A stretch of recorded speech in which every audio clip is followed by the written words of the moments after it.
I mean, it's nice we don't have to see him again. Obviously, we beat up on him earlier this year, but that was a different Otani at the time, and he was before he got injured. He was doing really well, so it stinks for baseball that he's out, but it really helps the Red Sox that he's out, and it helps the Red Sox. It sucks that whenever Mike Trout's hurt or even banged up, but it does help the Red Sox. Did he have Tommy John or no? He didn't have it yet, Otani. I think that they're still holding out. They're hoping that these injections work, and as he's recovering from that, they can DH him just to get his bat in the lineup. Huh. I wonder, what's up with these Japanese pitchers that don't want to do it? Because Tanaka as well had the injections, and I guess it's worked all right for him, but I don't know if there's just a different mindset with those guys where they just don't want to have the surgery. I have no idea why. I think it's just because they threw so many balls before they got over to America that True. They know more than we do how many times they actually threw a baseball and how these crazy, gyro balls, these splitters, these sinkers that just fall off the table, how much stress it puts and strain it puts on your arm. So I'm sure they know that it's pretty much, a death penalty when it comes to getting Tommy John on their arms because it's never going to be the same again. Well, especially with the fact when you don't throw it the right way. They're torquing their elbows, and it's just ridiculous. There's no telling how much wear and tear every single baseball player has on their arm. Right.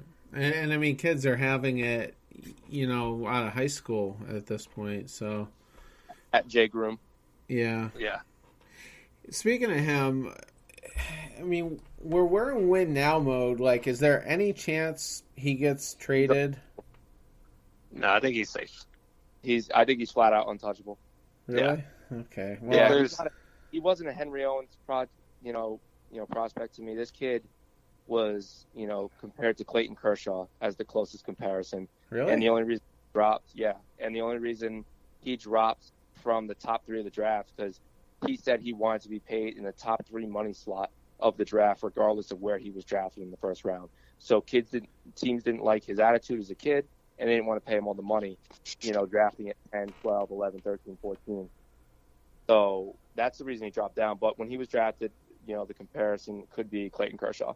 So with everyone feeling as high they are on him and how young he was and how he was doing well before he even got, hurt, I think he's untouchable, nor would anybody want to take a kid probably that is in the middle of Tommy John recovery. Well, it would have to be like a Marlins, a Royals, someone that's just early into their rebuild. The rebuild.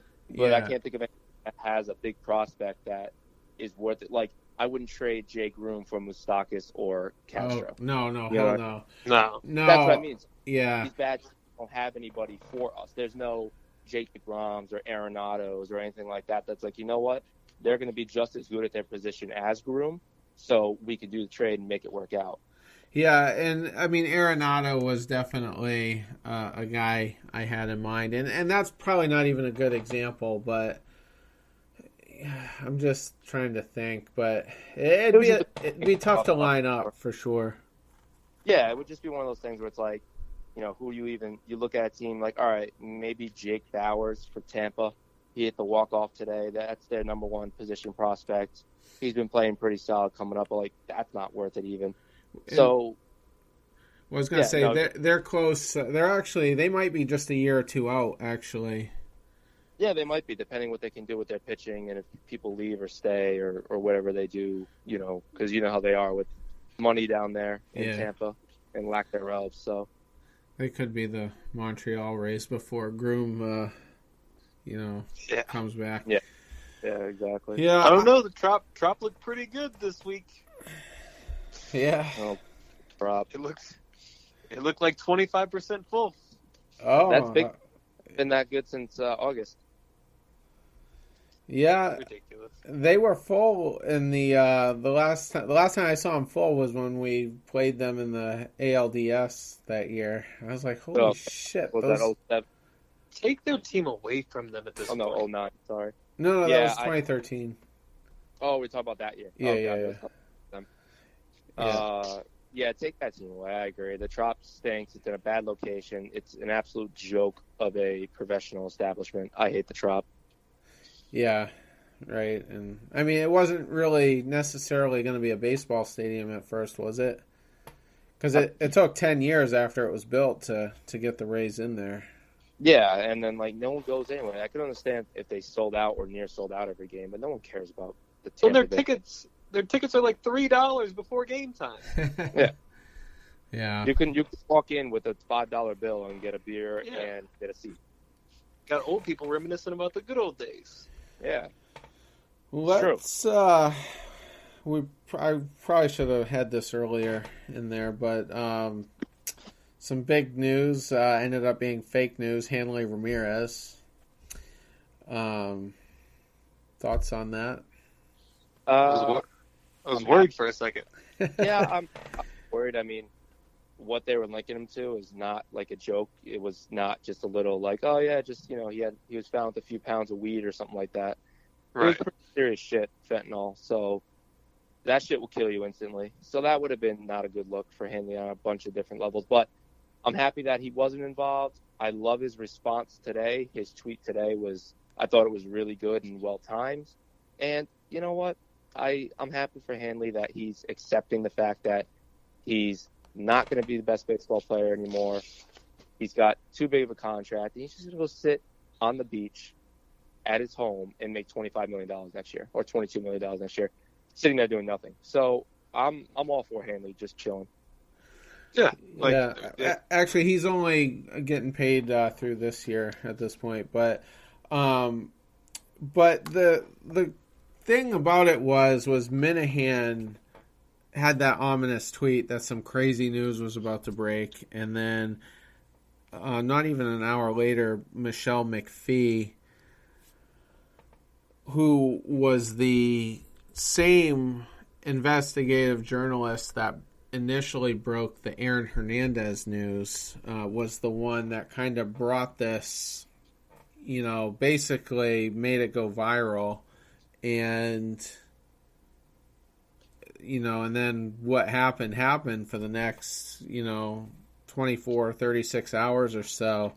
And I believed it. I mean, we're, as a fan base, and I think there are many fan bases that we're just really reactive to certain things. And we're terrible about it. Yeah, absolutely. And I thought it was true. And then you were going back to try to connect the dots as to when he was released. We're like, well, did the Red Sox know? Because apparently the initial traffic stop that led to everything, the guy having all the drugs was in the same time frame of his, designation for assignment from the Red Sox. So it really took on a life of its own for at least a full 24 hours.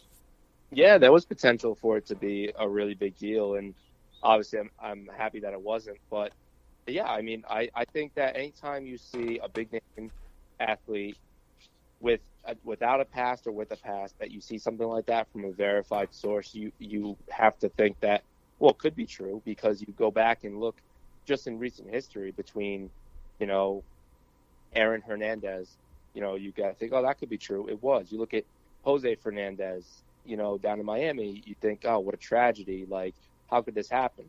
And then you read a couple hours later that he was, drunk, all coked out, going 100,000 miles an hour in the dark in a speedboat with two of his friends on board, messing around and, hit rock. So was supposed to have teammates on board. Yeah. Exactly. And the teammates said he's been crazy and his friends are crazy, so we try not to, hang out with them outside of the workplace or, at a restaurant or whatever. So, you got to take it with a grain of salt, but at the same time, you also have to be like, well, this could be a thing, and you kind of just have to wait it out. But it's definitely a time now, especially for our fan base, which we're probably guilty of, is that you have to just hear all options, because nothing is too absurd at this point. Right. Yeah, and that's an excellent way to put it. Yeah, and it's just amazing how one bad rumor can really, this didn't ruin his career imagine if he was still on the roster what would that have done? Like, that could have been, at least in the immediate, pretty detrimental. I was just about to say, it could have been really bad for the clubhouse. Yeah, it could have been. It's good that it came out pretty quick that he's not involved and anything like that, because I think if this lingered for weeks in the clubhouse, people would have got a little antsy. But the fact that it was like a day or two, I'm sure that, the close guys in there, the PDs, the Bogarts, the Mookies would have said, listen, we know our guy. This is Hanley. He wouldn't do that, blah, blah, blah. And it, goes over quickly in a day or two. But it could have been a big deal. And for Hanley, for a guy that's very well liked around the league and in the clubhouse, I'm sure it would have really pissed him off that he would have had to defend himself against the media every day. And Cora's got to back him up. And it could have been a whole thing. So, I'm happy that it worked out for him and the Red Sox. Today on Twitter, I posted, it was, I think, a few hours after the Boston Globe came out and said, no, he was never even remotely investigated, and he definitely has no ties to anything. And so I kind of posted that in the top half of the tweet, and then in the second half I said, all right, just for shits and giggles, tweet below to completely fabricate a rumor about me and try to keep it less than an 8 on the creepy scale. So some of the rumors that they made about me was that I wear white socks with sandals, which I actually did do a week ago. Which I know I needed some broccoli cream of cheddar soup or whatever, and I went that I went that route, but whatever. I live in a trashy town, so it was fine. Another one, I secretly love David Price, and the guy says LMAO, which that's you guys can shoot that one down. Like, I don't even need to do that. It's real. Yeah, another one says Cushman sleeps in Yankee pajamas every night. Another guy, this is probably my favorite one. I'll even say his name. Andy Berman says Terry deflated Tom Brady's balls. It was me the whole time. I was the deflator. Yeah, another good one. Justin Gabbard says Terry persuaded Pablo Sandoval to play for Boston, and that his weight wasn't an issue as they ate countless slices of pizza together. This sounds like a good guy to with, though. This one might have exceeded the 8 on the creepy scale. I'll read it anyway. Harris says, Mr. Cushman has a fake left eyeball and used his cat for his stash one night after getting really intoxicated. What?